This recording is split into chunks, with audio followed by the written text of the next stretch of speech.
In a bid to increase cancer awareness, the PinkDrive campaign reaches out to women around South Africa to educate and screen them for breast cancer. Someone bumped me with his elbow and there's been a huge blue mark, but it's gone now, but since then there's a lump here and it's aching. And I came to the clinic and they referred me to you. That's why it's my first test. I just want to make sure. PinkDrive is a screening program. It's an NGO company. We do mammograms for ladies 40 years and older that do not have a medical aid. A mammogram is an X-ray of the breast. First of all, when they come onto the bus, a couple of questions are asked.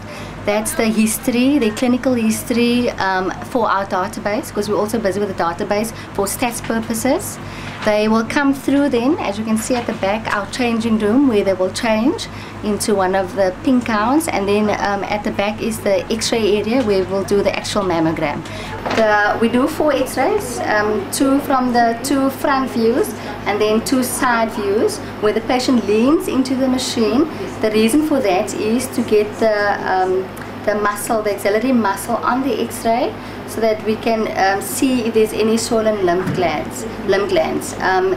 Swollen lymph glands can be an indication of infection, and that's all the things that the doctors look at when they're looking at a mammogram.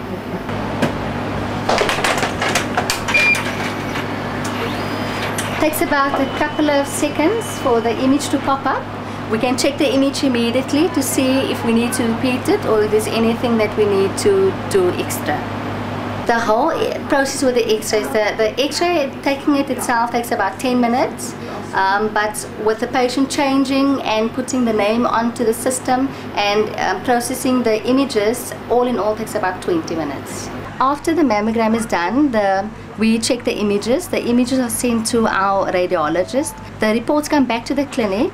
We hand it over to the sister, who then make them an appointment at Tygerberg if they are a referred case. For example, on the bus here, we can only do the X-rays. We can't do ultrasound, or we don't do ultrasound, and we don't do biopsies. So if there are patients that we find that needs further follow-up, they will go through Tygerberg Hospital.